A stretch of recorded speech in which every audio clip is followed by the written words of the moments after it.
صلی اللہ رسول کریم اما بعد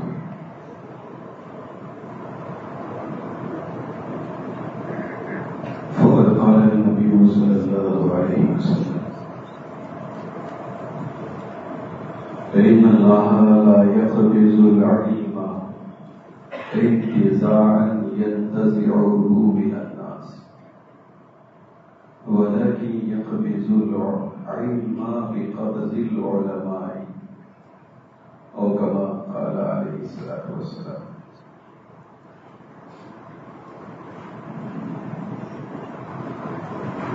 محترم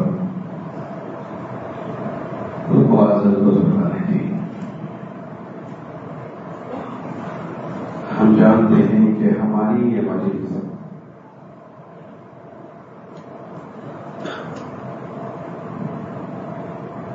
مایا ناز صوفی بے مثال عالم بعامل حضرت اقدس گلزار احمد صاحب رحمت اللہ علیہ ان کی تعزیت سے متعلق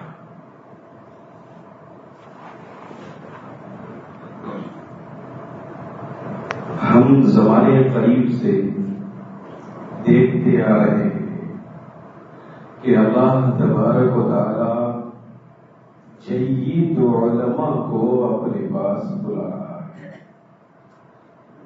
بڑے بڑے علماء دین اس دائرے فانی سے رخصت ہو کے الوداع کہہ کے چلے جا رہے ہیں.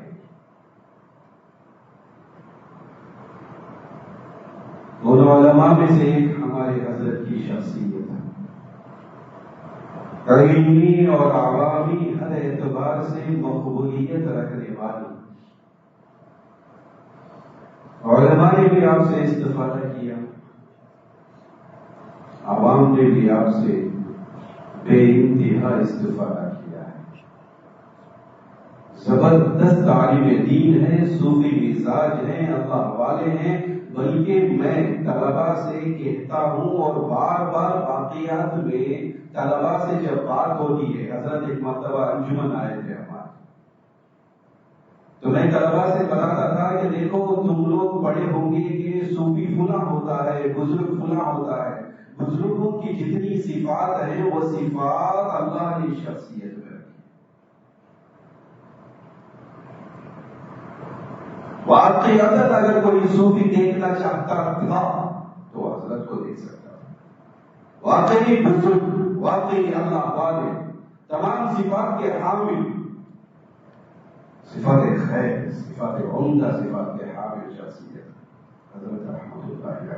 اللہ تعالیٰ نے ہم کو بلا دیا. حدیث میں وارد ہے کہ قیامت کی علامتوں میں سے یہ ہے کہ اللہ علم دین کو اٹھا لے گا. لیکن کیسے اٹھائے گا؟ لا ينتزعه من الناس، یہ بار کی نہیں اٹھائے گا، ولكن يقبض بقبض العلماء، علماء کو اٹھانے کے ذریعے اللہ علم کو اٹھائے گا. یہ وہ زمانہ نظر آتا ہے. ایک ایک کر کے علماء جو ہے، بڑے درجے کے علماء ہم سے دور ہوتے چلے جا رہے ہیں. جانتے ہیں کہ استقامت جیسی صفت جو ہر ایک کو میسر نہیں ہوتی اور آسان بھی نہیں ہے، یہ صفت آپ کے اندر پائی جاتی ہے.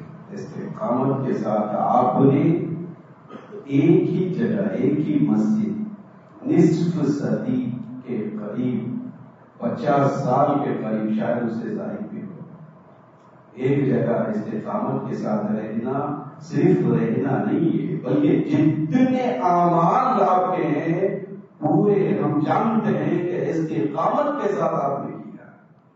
صرف نمازیں آپ نے استقامت کے ساتھ نہیں پڑھائی، نمازیں بھی پڑھائی، نمازیں بھی پڑھی.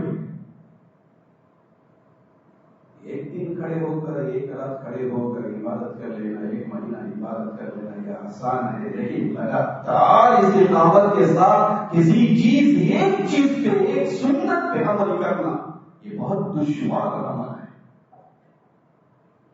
اسی لیے ابن تیمیہ رحمۃ اللہ علیہ فرماتے ہیں غایۃ الکرامت لزوم الاستقامہ، کرامت کی انتہا ہے. کرامت ظاہر ہوگی نا اولیاء اللہ سے، ہواؤں پہ اڑتے ہوئے کبھی نظر آ گئے، پانی پہ چلتے ہوئے کبھی نظر آ گئے، یہ کرامتیں ہوتی نا. ان کرامتوں میں سب سے بڑی کرامت کیا ہے؟ استقامت کا حاصل ہونا ہے. بہت استفادہ میں نے نظر سے کیا. استقامت آپ کے اندر ختم درجے سے، کئی وقت میرے پاس نہیں ہے، بہت مختصر سا وقت دیا گیا اور اس میں اپنی بات کو سمیٹنا چاہتا ہوں. ہر ایک نے استفادہ کیا اور میں نے بھی استفادہ کیا ہے. حضرت نے کئی مرتبہ میری اصلاح فرمائی ہے. آپ کے سامنے میں کچھ بھی نہیں ہوں، آپ کے شاگرد کا شاگرد ہوں. آپ کے شاگرد مدرسے جامعہ الباقیات الصالحات کے پھر اس وقت کے شیخ الجامعہ یعنی ناظم ہیں، محتمیم ہیں. میں ان کے پاس پڑھا اور وہ محتمیم حضرت کے جو ہے وہ شاگرد تھے. جیسے ہم کل دیکھ رہے حضرت کی بات ہوئی تھی کل یہاں پہ، تو کوئی حیثیت نہیں. لیکن عجیب بات، تعجب کی بات یہ ہے کہ حضرت جو ہے ہماری بھی عزت کیا کرتے تھے، احترام کیا کرتے تھے. عزت کی نگاہ سے کوئی بات ہوتی یہاں پہ بیانوں میں، پھر اس کے بعد کمرہ تشریف لے جاتے تو حضرت جو ہے اس میں اگر کوئی غلطی ہوتی تو اصلاح فرما، درست فرماتے یا اور معلومات ہمیں عطا کرتے. صحبت کے تعلق سے ایک بات میں نے ایک عنوان تھا، صحبت کے تعلق سے نیکوں کی صحبت اختیار کیا جائے. صحبت سالی تھوڑا سالی کنت، وہ صحبت تعلیم تھوڑا تعلیم کنت. بہت سے اشعار، بہت سی آیتیں اور بہت سے واقعات میں نے پیش کی اس وقت. تو حضرت نے کمرے میں گئے تو حضرت بتایا کہ حضرت شافعی رحمۃ اللہ علیہ کا بھی ایک شعر ہے کہ تیسرے نوح بدا نشست خاندان نبوتش گم شد وہ سگے اصحاب کہف روزے چند پہ نیکان گرفت مردم شد. حضرت مجھے بتائے شعر شادی رحمۃ اللہ علیہ. ہاں امام سادی رحمۃ اللہ، حضرت سادی رحمۃ اللہ علیہ کا شعر فرماتے ہیں کہ یعنی کئی چیزیں آپ جو ہے ظاہر دیکھا جائے تو لگے گا بھائی کوئی علم نہیں ہے. کیا علم کا سمندر کیا واقعی وراثت کے مسائل کا ڈالنا، پراپرٹی کے تعلق سے مسائل ڈالتے ہیں نا، یہ ہر ایک کے بس کی بات نہیں ہے. بھائی کھلا ہے تو اس کو اتنا حصہ دیا جائے. اصحاب الفرائض کون ہے، عصبہ کون ہے، ذوی الارحام کون ہے.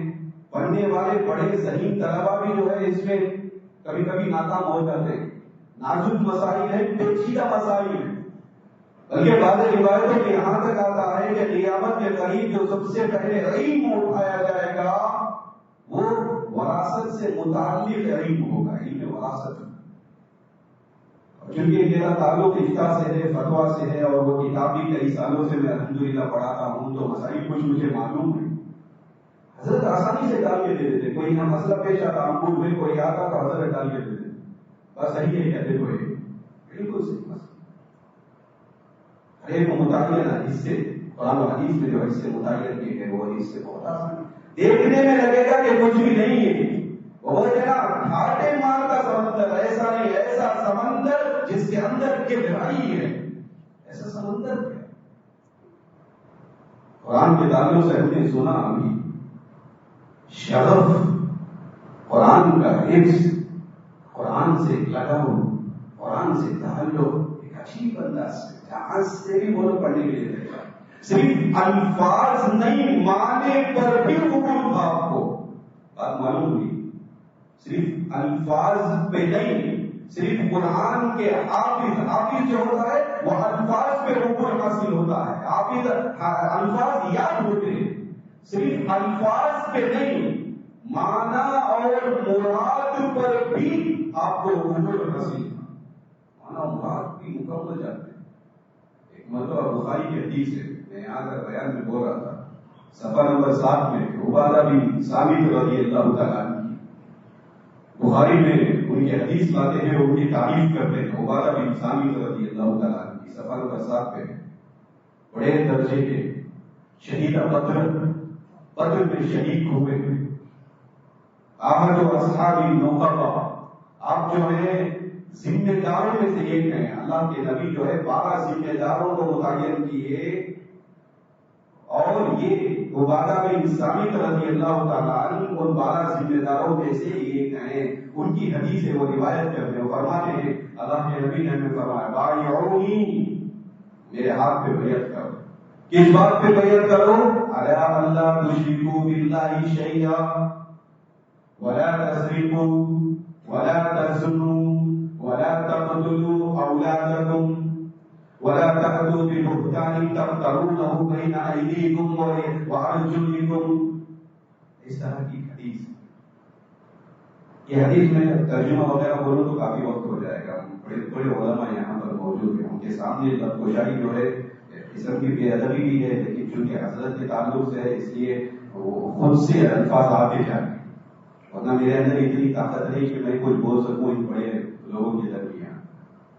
تو میں نے یہ حدیث جو پوری تفصیل کے ساتھ جو بیان کی تو حضرت ممبر پر کھڑے ہوئے اور اس سے متعلق بالکل ہو وہی آیتیں جو قرآن میں ہیں آسانی سے خطبہ دے دیا. اذا جاءك المؤمنات یبایعنک الا یشرکن باللہ شیئا، سورہ ممتحنہ آیت نمبر 12. تو 12 نمبر آیت جو ہے حدیث کے جو الفاظ ہیں مکمل وہی الفاظ قرآن میں. حدیث میں عہد لیا گیا، وعدہ لیا گیا مردوں سے، اور اس آیت میں وعدہ لیا گیا عورتوں سے، اور وہی وعدہ شرک نہ کرو، چوری نہ کرو، زنا نہ کرو، اپنے اولاد کو قتل نہ کرو، بہتان نہ باندھو. یہ جو وہ الفاظ جو قرآن میں جو حدیث میں وہی الفاظ قرآن میں. حضرت کے پڑھنے کے بعد مجھے معلوم ہوا بھائی، کیونکہ میں حافظ نہیں ہوں، حدیث سے میرا تعلق ہے، آیتیں پڑھ لیتے ہیں یاد ہو جاتی ہیں، لیکن حضرت کے پڑھنے کے بعد خطبہ دینے کے بعد معلوم ہوا کہ بھائی بالکل وہی آیتیں وہی مضمون قرآن میں بھی آیا. ایسے ایک بات نہیں بلکہ ہمیشہ ایسے ہی ہوتا تھا. بندہ کوئی باتیں کہہ دیتا، کوئی بیان کر دیتا تو اس سے متعلق جو آیتیں ہونی تھی وہ آیتیں حضرت خطبے میں پڑھا کرتے تھے، اور ہم میں سے بہت سے لوگ اس کو جانتے. یہ کیسا ہوگا؟ صرف الفاظ پہ نہیں، معنی اور مراد، قرآن کا معنی اور اس کی مراد پر عبور حاصل ہو تو یہ ہو. اللہ تعالیٰ جو ہے حضرت کو کروٹ حضرت کی مغفرت فرمائے، جزائے جمیل و عظیم اللہ عطا فرمائے. اللہ جنت الفردوس میں بلند مقامات اللہ عطا فرمائے، اور آپ کے جو پسماندگان ہیں ان کو صبر جمیل عطا فرمائے.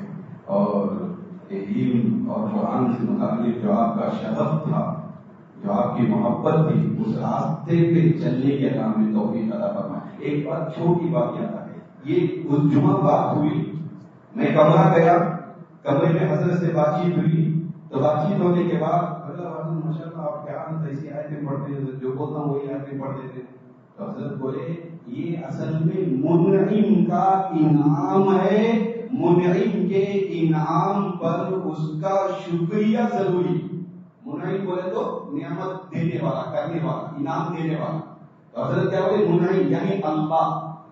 حفظ اللہ کی ایک نعمت ہے اور نعمت پر اس کا شکریہ ضروری ہے.